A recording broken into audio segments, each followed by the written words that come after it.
Les opioïdes sont des analgésiques puissants. Certains sont utilisés comme médicaments, alors que d'autres sont produits ou obtenus de manière illégale. Quelques exemples d'opioïdes: la codéine, l'oxycodone, l'hydromorphone, l'héroïne, le fentanyl, la morphine et le carfentanyl.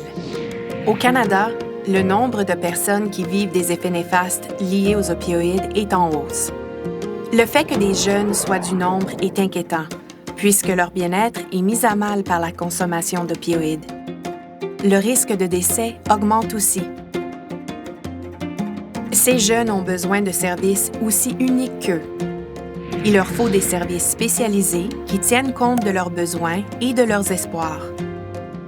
Il faut y mettre le temps, mais les services spécialisés peuvent transformer la vie des jeunes.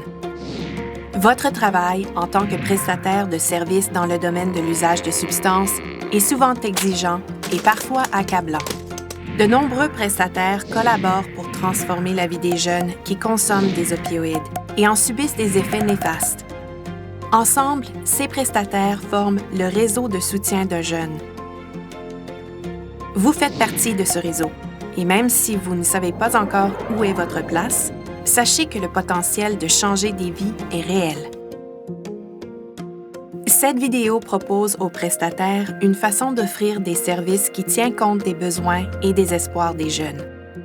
Tout est dans l'écoute, la confiance et l'accompagnement dans leur cheminement vers le bien-être et le rétablissement. Les opioïdes peuvent causer l'euphorie. Ce qui les rend dangereux, c'est que ce sont des dépresseurs du système nerveux central, ce qui signifie qu'ils interrompent l'échange de signaux entre le cerveau et le corps, y compris les signaux de douleur physique envoyés au cerveau. Les opioïdes interrompent aussi d'autres signaux, comme ceux qui contrôlent la respiration et le rythme cardiaque.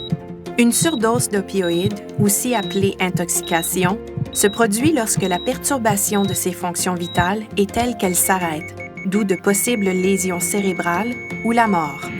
Une surdose peut se produire même lors d'une première consommation d'opioïdes, puisqu'il est impossible de savoir quelle quantité est excessive. Les opioïdes sont particulièrement dangereux pour les jeunes parce que leur cerveau est encore en développement et en changement. Le trouble lié à l'usage d'opioïdes, c'est le résultat d'une consommation de plus en plus importante et de ses conséquences à long terme. Tout jeune qui pourrait avoir un trouble lié à l'usage d'opioïdes doit être évalué à l'aide d'un manuel diagnostique appelé DSM-5 et répondre à plusieurs critères. Alors, imaginez que vous êtes un jeune et que vous consommez des opioïdes. Vous avez peur. Vous hésitez. Avez-vous vraiment besoin d'aide? Peut-être craignez-vous que vos parents découvrent la vérité. Vous ne savez pas vers qui vous tourner, ni où trouver de l'aide. Vous vous sentez stressé et perdu. N'importe qui serait effrayé dans ce genre de situation, surtout un jeune. Maintenant, imaginez que ce jeune se cherche un traitement. En cours de route, il rencontrera plusieurs prestataires de services. Souvenez-vous du réseau de soutien. Vous mettre à la place du jeune aura une influence sur vos interactions avec lui. Mais comprendre le jeune ne suffira pas pour bien l'accompagner dans son cheminement vers le bien-être. Il vous faudra une approche unique, fondée sur l'empathie, pour tisser un lien de confiance et outiller le jeune dont vous prenez soin. Imaginez que vous rencontrez le jeune pour la première fois. Vous devez l'évaluer et voir où en sont les choses. Vous avez une longue liste de questions. Il pourrait être intimidé par votre bloc-notes et vos nombreuses questions. Alors pourquoi ne pas simplement amorcer une discussion avec lui?